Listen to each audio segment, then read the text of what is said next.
Hello everyone, welcome back to my channel. आज का हमारा टॉपिक है इंडियन कॉन्ट्रैक्ट एक्ट 1872। आज हम जानेंगे कानून के संबंध में कॉन्ट्रैक्ट क्या है। तो इसके संबंध में हम कुछ विशेष जानकारी और सेक्शंस के बारे में डिस्कशन करेंगे। इसमें सिर्फ हम शॉर्ट डिटेल से डिस्कशन करेंगे, ब्रीफ के लिए हम सेपरेट वीडियो प्रिपरेशन करेंगे। तो यहाँ पर जो कॉन्ट्रैक्ट के संबंध में जानकारी बताई गई है, The Indian Contract Act is one of the oldest mercantile law of our country. It's come into effect on the 1st of September 1872 and is applicable to the whole of India with exception of Jammu and Kashmir, containing a total of 266 sections. It is the principal law regulating contract in India. भारतीय अनुबंध अधिनियम 1872 भारत में अनुबंध से संबंधित कानून को निर्धारित करता है और भारतीय अनुबंध कानून को विनियमित करने वाला प्रमुख अधिनियम है।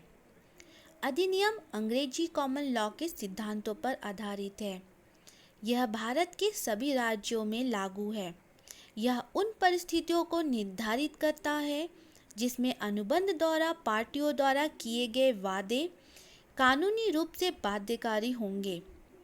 यहाँ पर धारा 2H के तहत भारतीय अनुबंध अधिनियम एक अनुबंध के रूप में एक अनुबंध को परिभाषित करता है जो कानून द्वारा लागू करने योग्य है।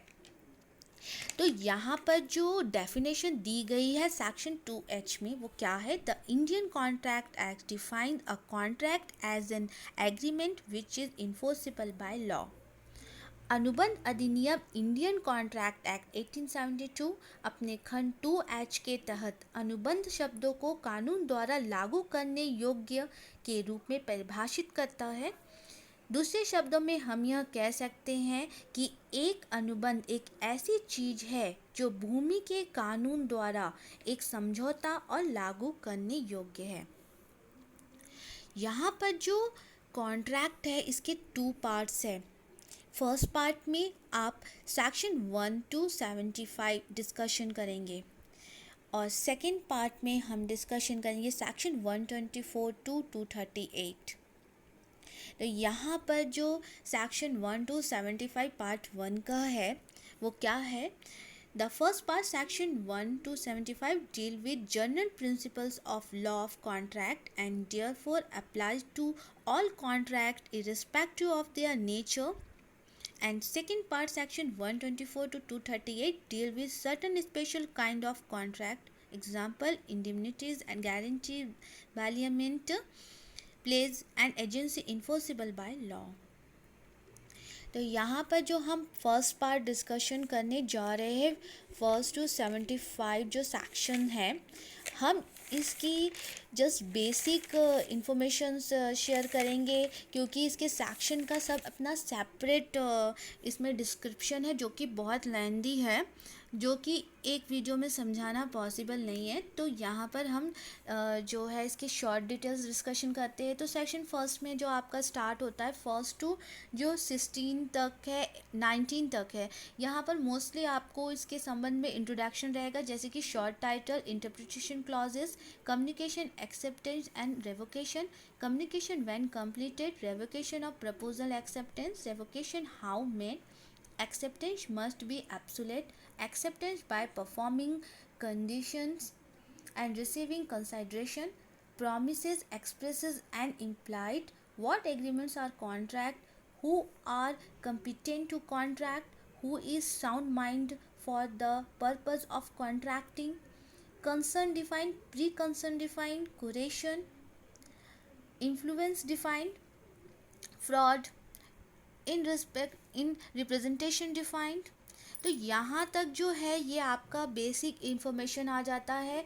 जो आप 19 से जो हम सेक्शन देखेंगे उसमें हम कॉन्ट्रैक्ट जो है वॉइडेबल एग्रीमेंट, जो वॉइडेबल कैसे होते हैं उसके संबंध में हम 30 सेक्शन तक जानेंगे। जैसे कि यहाँ पर agreement void where the both parties are under mistake as to matter of fact, agreement शून्य जहां दोनों पक्ष गलती के मामलों के तहत गलती कर रहे हो। Effect of mistake as to law, गलतियों का कानून के रूप में प्रभाव। Contract cause by mistakes of one parties as to matters of fact, किसी एक पक्ष की गलती से अनुबंध तथ्य की बात के कारण। Agreement void is consideration and object unlawful in part, समझौते शून्य है यदि विचार और वस्तुएं गैर कानूनी है। Agreement without consideration void unless it is the written and registered sanctioning done or is a promises to pay a debt bound by limitation law. Agreement is restraint of marriage void, विवाह के संयम में समझौता शून्य है। Agreement is restraint to the trade void, व्यापार के संयम में समझौता शून्य है। Agreement is restraint of lawful proceeding void, कानूनी कार्यवाही में जो संयम में सहमति शून्य है। तो यहाँ पर जो हम समझ रहे हैं सेक्शन 30 तक, वो हम वॉइड एग्रीमेंट, वॉइड कॉन्ट्रैक्ट के संबंध में जान रहे हैं। एग्रीमेंट वॉइड फॉर अनसर्टेनिटी, समझौता अस्पष्ट अनिश्चितता। Agreement by way of ways void, वेतन शून्य के माध्यम से समझौता। जो हम 31 से जो हम जानेंगे, वहाँ पर हम एग्रीमेंट कंटिंजेंट के बारे में जानेंगे, जैसे कि एग्रीमेंट कंटिंजेंट आकस्मिक अनुबंध, enforcement of contract contingent on a event of happening, एक घटना पर अनुबंध आकस्मिकता का प्रवर्तन। Enforcement of contract contingent on an extend not happening, किसी घटना पर संपर्क आकस्मिकता का परिवर्तन नहीं हो रहा है। When event on which contract is contingent to be deemed of impossible if it is the future contract of a living, जब घटना जिस पर संपर्क करने के लिए आकस्मिक माना जाता है अगर यह एक जीवित व्यक्ति का भविष्य का आचरण है।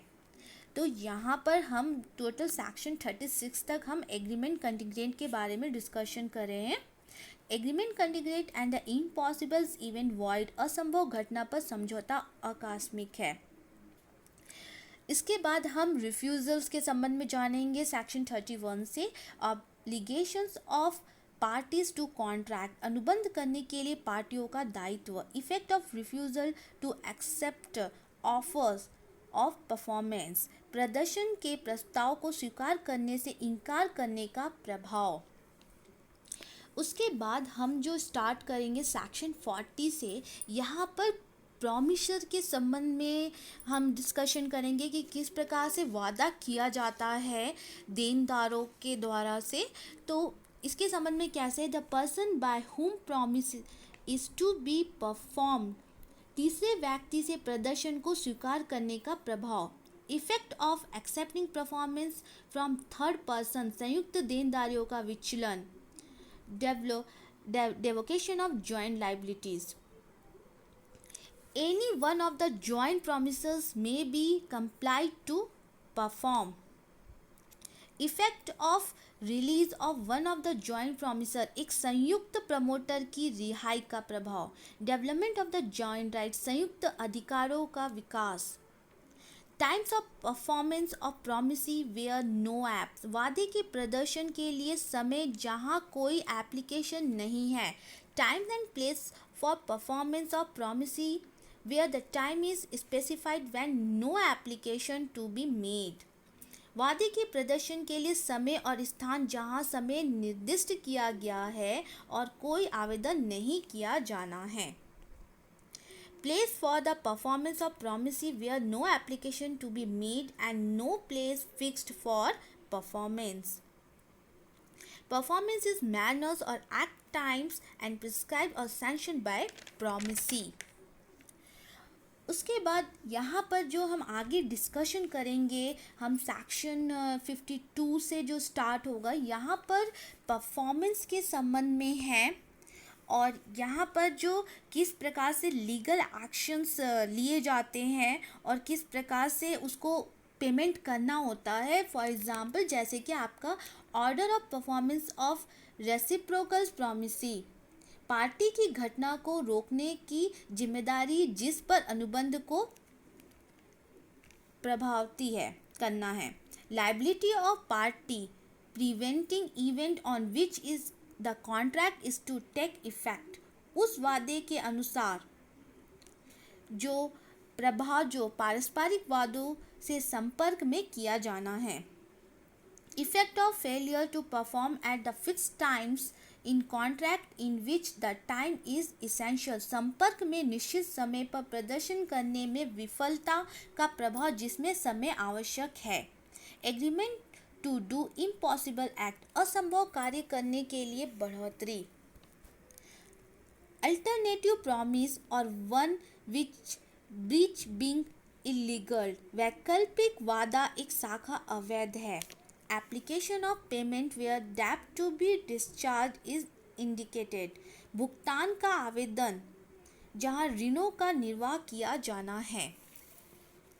तो इस प्रकार से जो हम सेक्शन 60 से स्टार्ट करेंगे सेक्शन 75 तक में, यहाँ पर हम जो कंसिक्वेंसेस के बारे में जानेंगे, वॉइडेबल्स कंसिक्वेंसेस, और इन सब के संबंध में हम जैसे डिस्कशन करेंगे, जैसे कि effect of novation rescission and alternative of contract. संचालन के प्रवर्तन और अनुबंध में परिवर्तन का प्रभाव।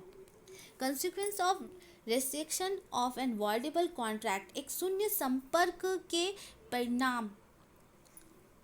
Obligations of persons who have received advantage under the void agreements or contract that becomes void। उस व्यक्ति का दायित्व जो शून्य समझौते के तहत लाभ प्राप्त करता है या शून्य हो जाता है।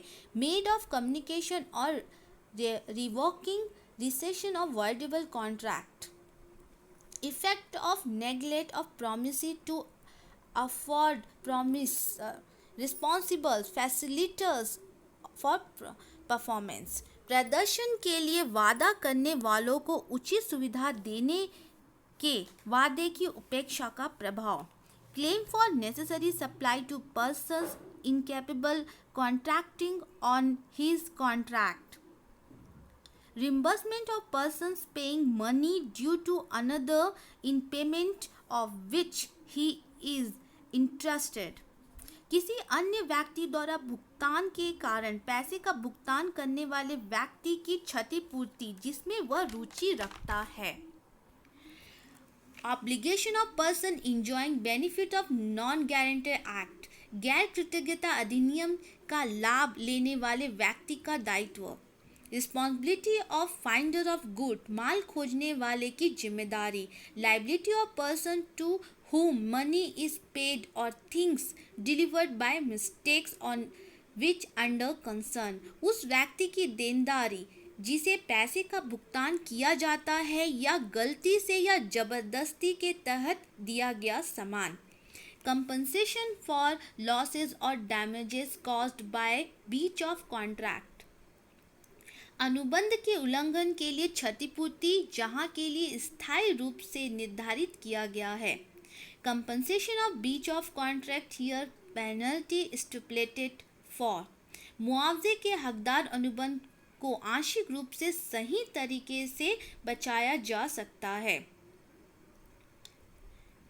इस प्रकार से हम सेक्शन 75 तक डिस्कशन कर चुके हैं।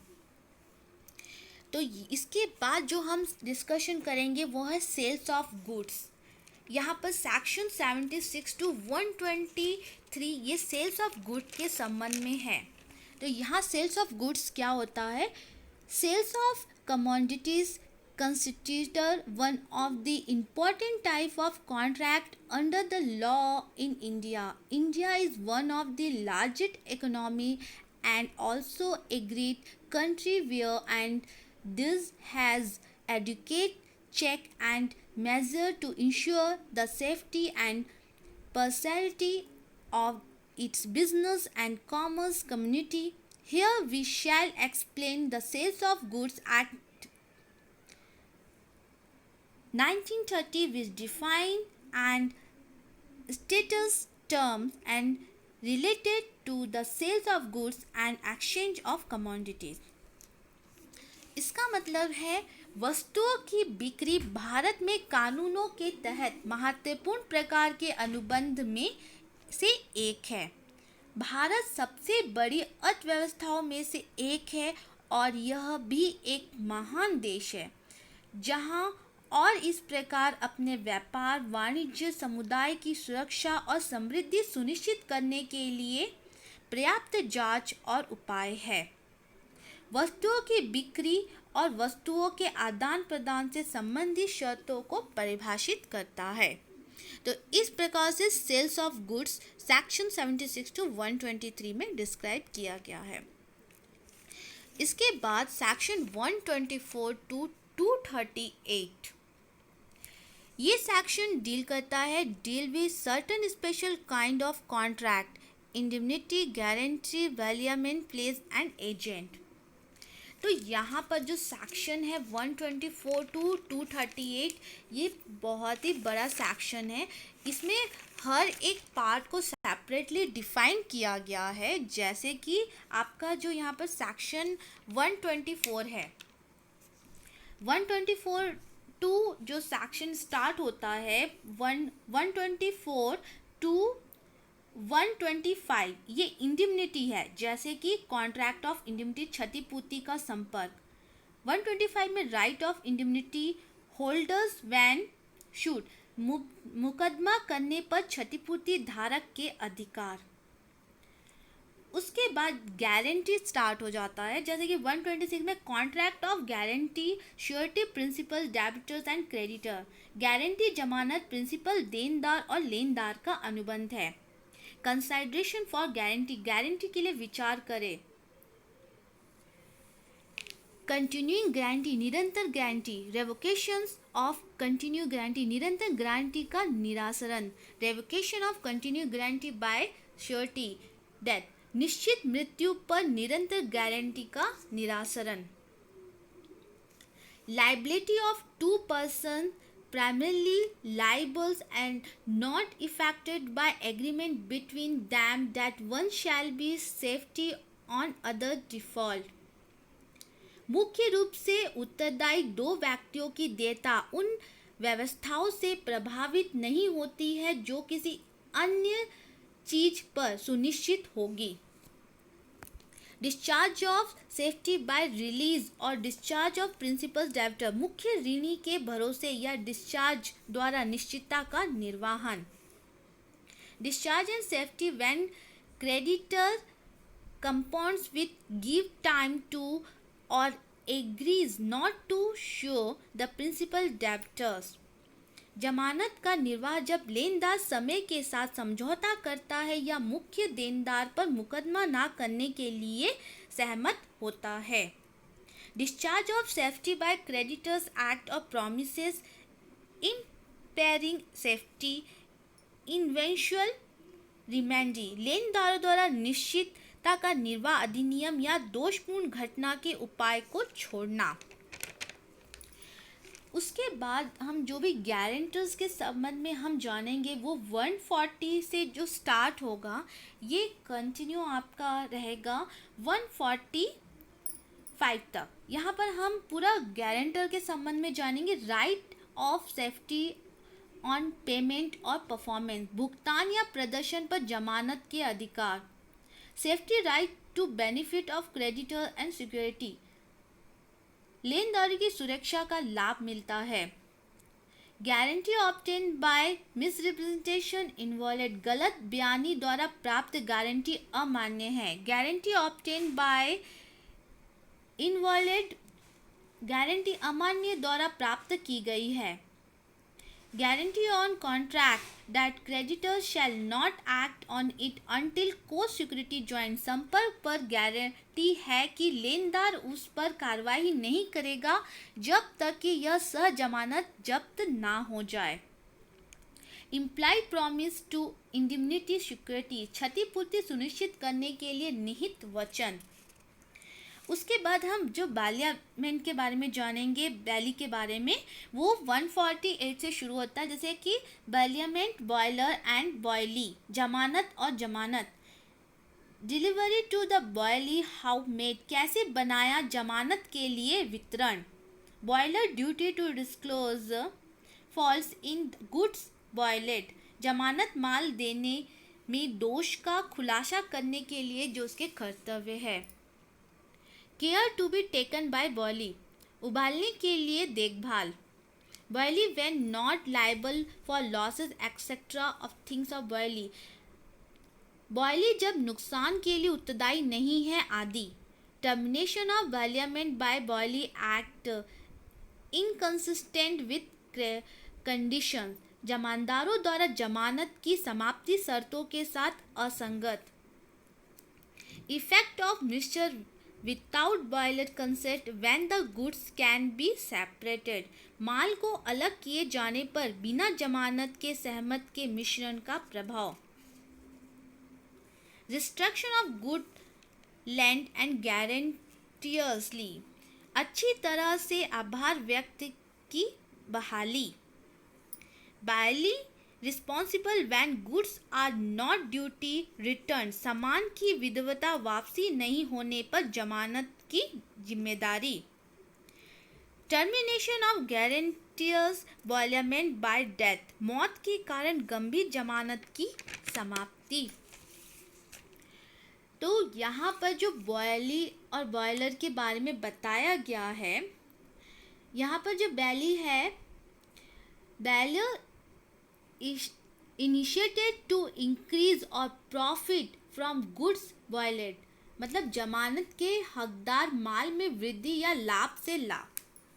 तो इसके संबंध में हम जो पूरी जानकारी हम सेक्शन 171 तक में हम यही रीड करेंगे बैली के संबंध में। बैली not responsible or redeliver to the bailor without title, bailee शीर्षक के बिना जमानत के लिए फिर से वितरण पर जिम्मेदार नहीं है। Right to finder of goods may sue for specific renewals offered, माल के खोजक का अधिकार विशिष्ट प्रतिफल के लिए मुकदमा कर सकता है।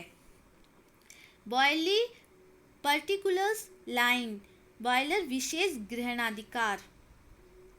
General lien of bankers factors wharfingers attorneys and the policies brokers, ब्रोकरों के सामान्य धारणाधिकार कारकों, वकीलों और नीति दलीलों। उसके बाद जो हम जानेंगे वो हम प्लेज के बारे में जानेंगे। प्रतिज्ञा, पावनर, पावनी डिफाइंड, इसके बारे में हम सेक्शन 172 से जानेंगे। पावनी राइट्स ऑफ रिटेन्स, अनुचर का अधिकार।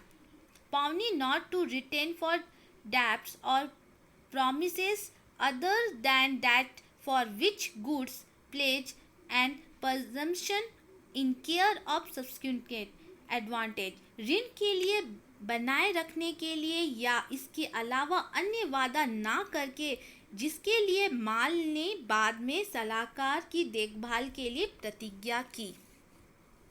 पावनी right to extraordinary expenses incurred, असाधारण खर्चों के रूप में सही पंजे। Pledge where pawnor has only limited interested, प्रतिज्ञा जहां जो पावनर ने केवल एक सीमित रुचि है। Appointed of relief or compensation obtained by such suit, हर तरह के सूट द्वारा प्राप्त राहत या मुकदमे का प्रावधान। Agent and principal defined, agent और प्रिंसिपल को परिभाषित। हुम में एम्प्लॉय एजेंट, यहाँ पर क्या होता है, सेक्शन 182 से हम एजेंट के संबंध में जानना शुरू करते हैं। वो कौन है?